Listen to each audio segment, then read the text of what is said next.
In the beginning, God created the heavens and the earth. Now the earth was formless and empty. Darkness was over the surface of the deep, and the Spirit of God was hovering over the waters. And God said, "Let there be light." And there was light. God saw that the light was good, and he separated the light from the darkness. God called the light day, and the darkness he called night. And there was evening, and there was morning the first day. And God said, "Let there be an expanse between the waters to separate water from water." So God made the expanse from the water above it, and it was so. God called the expanse sky, and there was evening, and there was morning the second day. And God said, "Let the waters under the sky be gathered to one place, and let the dry ground appear." And it was so. God called the dry ground land, and the gathered waters he called seas. And God saw that it was good. Then God said, "Let the land produce vegetation, seed-bearing plants, and trees on the land that bear fruit with seed in it, according to their various kinds." And it was so. The land produced vegetation, plants bearing seed, according to their kinds, and trees bearing fruit with seeds in it, according to their kinds. And there was evening, and there was morning, the third day. And God said, "Let there be lights in the expanse of the sky to separate the day from night, and let them serve as signs to mark seasons and days and years, and let them be lights in the expanse of the sky to give light on the earth." And it was so. God made two great lights, the greater to govern the day, and the lesser to govern the night. He also made the stars. God set them in the expanse of the sky to give light on the earth, to govern the day and the night, and to separate light from darkness. And God saw that it was good. And there was evening, and there was morning, the fourth day. And God said, "Let the waters teem with living creatures, and let birds fly above the earth across the expanse of the sky." So God created the great creatures of the sea, and every living and moving thing with which the waters teems, according to their kinds, and every winged bird according to its kind. And God saw that it was good.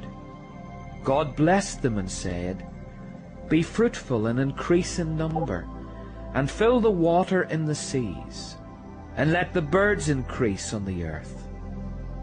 And there was evening, and there was morning, the fifth day. And God said, "Let the land produce living creatures, according to their kinds, livestock, creatures that move along the ground, and wild animals, each according to its kind." And it was so. God made the wild animals according to their kinds, the livestock according to their kinds, and all the creatures that move along the ground according to their kinds. And God saw that it was good. Then God said, "Let us make man in our image, in our likeness, and let them rule over the fish of the sea and the birds of the air, over the livestock, over all the earth, and over all the creatures that move along the ground." So God created man in his own image. In the image of God he created him. Male and female he created them. God blessed them and said to them, "Be fruitful and increase in number. Fill the earth and subdue it. Rule over the fish of the sea and the birds of the air, and over every living creature that moves on the ground."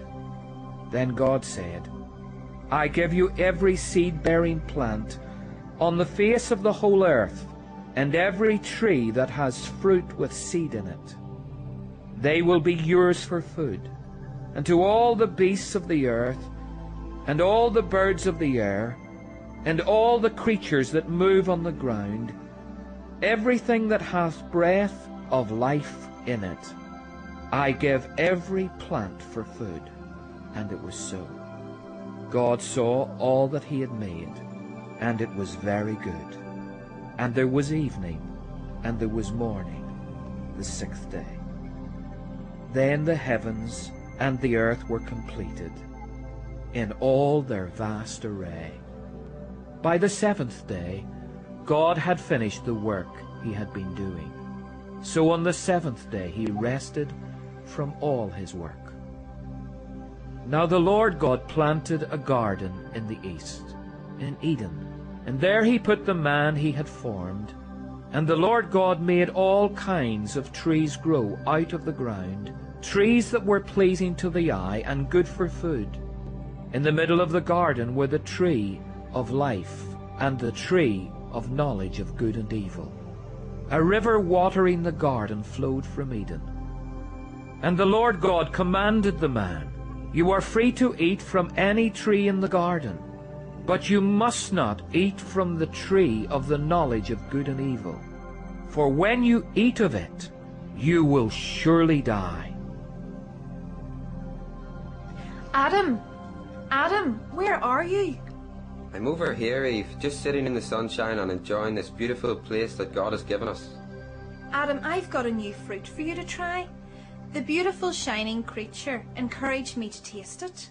Let me see it? Oh no, what have you done? That's the fruit of the tree God told us we were never to eat, because if we did, we would die. Take a good look at me, Adam. I'm not dead. The beautiful shining creature told me not to worry. Everything would be all right. Go on, try it. You'll love it.